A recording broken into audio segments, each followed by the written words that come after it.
Savez-vous qu'un constructeur de voitures électriques va faire rouler un rover sur la Lune? Vous vous dites sûrement que c'est Tesla, car le patron Elon Musk dirige également SpaceX qui fait des fusées. De plus, il a été assez dingo pour essayer d'envoyer un roadster sur Mars. Eh bien, pas du tout. Ce constructeur, c'est Venturi et il est basé à Monaco. Gildo Pastor a racheté la marque française Venturi qui a fait des voitures de sport dans les années 80 et au début des années 2000, il en a fait une marque premium avec des produits étonnants comme la Fétiche, la première voiture de sport 2 places électriques au monde. Elle est sortie avant le Roadster de Tesla. Ça vous la coupe, hein? Pour la faire courte, Venturi a laissé tomber les voitures qui étaient en fait des concept cars roulants et plutôt décalés et il se concentre sur autre chose, des missions humanitaires et des records de vitesse en mode électrique. Venturi a par exemple réalisé avec la Walkman, une moto électrique de la marque Vauxhall qui lui appartient, un chrono à 456 km/h et il a atteint 549 km/h avec une voiture en forme de torpille.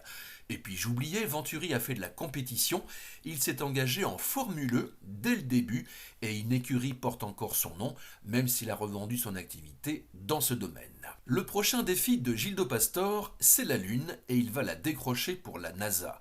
Via sa filiale américaine, Venturi s'est vu attribuer un contrat dans le cadre du développement du véhicule lunaire du programme Artemis. Baptisé Flex, ce rover est équipé de batteries et de roues développées par les équipes à Monaco et en Suisse. Le rover en question a déjà été présenté en France, on a pu le voir au salon du Bourget l'an dernier. Ce véhicule permettra aux astronautes d'explorer une plus large partie de la surface de la Lune, et ce grâce à des roues hyper déformables. Les ingénieurs et chimistes de Venturi ont créé une roue lunaire unique au monde, quelque chose que Michelin ou Goodyear rêvaient sans doute de faire. Le rendez-vous est fixé en 2026. Le rover Flex sera déposé sur la Lune où il servira dans un premier temps au transport de charges utiles et il sera envoyé là-bas par une fusée Starship de SpaceX. Indirectement donc, Elon Musk va contribuer quand même à cette grande première.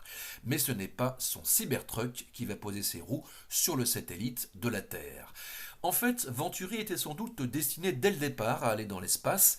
L'un de ses concept cars, l'Astrolabe, était un engin à 2 places avec la carrosserie recouverte de panneaux solaires. Elle pouvait se recharger en roulant. Du moins en théorie, peut-être que ça servira un jour. En tout cas, on pourrait presque dire cocorico, car Monaco, c'est presque un peu la France. Et puis, imaginez un jour si Thomas Pesquet va sur la Lune et qu'il conduit ce rover monégasque, ça serait chouette, non?